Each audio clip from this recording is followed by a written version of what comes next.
வணக்கம் தமிழ் மக்களே, இன்னையோட சினிமா அப்டேட்களை பார்க்கலாம் வாங்க.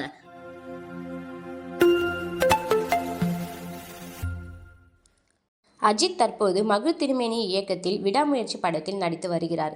இதையடுத்து அவர் நடிக்கும் 63வது படத்தை மார்க் ஆண்டனி பட இயக்குனர் ஆதிக் ரவிச்சந்திரன் இயக்குகிறார். இந்த படத்துக்கு குட் பேட் அக்லி என தலைப்பிடப்பட்டுள்ளது. மைத்திரி மூவி மேக்கர்ஸ் படத்தை தயாரிக்கிறது.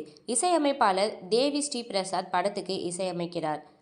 அண்மையில் இப்படத்தின் முதல் தோற்றம் வெளியாகி ரசிகர்களிடையே கலவையான விமர்சனங்களை பெற்றது.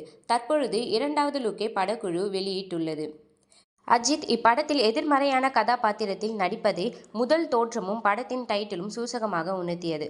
தற்பொழுது வெளியாகியிருக்கும் போஸ்டரை பொறுத்தவரை அவரை சுற்றிலும் துப்பாக்கிகள் அணிவகுத்திருக்கின்றன. பின்னணியில் காட் பிளஸ் யூ மாமே என எழுதப்பட்டுள்ளது.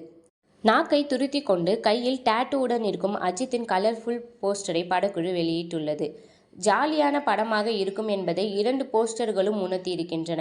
மேலும் இப்படம் அடுத்த ஆண்டு பொங்கல் பண்டிகையையொட்டி திரையரங்குகளில் வெளியாகும் என அறிவிக்கப்பட்டுள்ளது.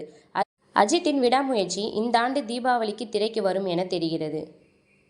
கடந்த 2021ஆம் ஆண்டில் வெங்கட் பிரபு இயக்கத்தில் சிம்பு, எஸ்.ஜே. சூர்யா, கல்யாணி பிரியதர்ஷன் உள்ளிட்டோர் நடித்து வெளிவந்த திரைப்படம் மாநாடு. இப்படத்திற்கு யுவன் இசையமைத்திருந்தார். டைம் லூப்பை மையமாக வைத்து வெளியான இப்படம் சிம்புவுக்கு கம்பேக் படமாக அமைந்தது. அதோடு விமர்சன ரீதியாகவும் வசூல் ரீதியாகவும் நல்ல வரவேற்பை பெற்றது. ஏற்கனவே இத்திரைப்படம் தெலுங்கு, ஹிந்தி ஆகிய மொழிகளில் ரீமேக் ஆக உள்ளதாக தகவல் வெளியானது. இந்த நிலையில் 3 வருடங்களுக்கு பிறகு இப்பொழுது மாநாடு படத்தை ஆங்கிலத்தில் டப் செய்து வெளியிட உள்ளதாக தகவல் வெளியாகியுள்ளது. இது போன்ற சினிமா அப்டேட்களை ஷார்ட் அண்ட் ஸ்வீட்டா தெரிஞ்சுக்க மறக்காம எங்க சேனலை சப்ஸ்கிரைப் பண்ணுங்க. தேங்க்யூ ஃப்ரெண்ட்ஸ், பாய்.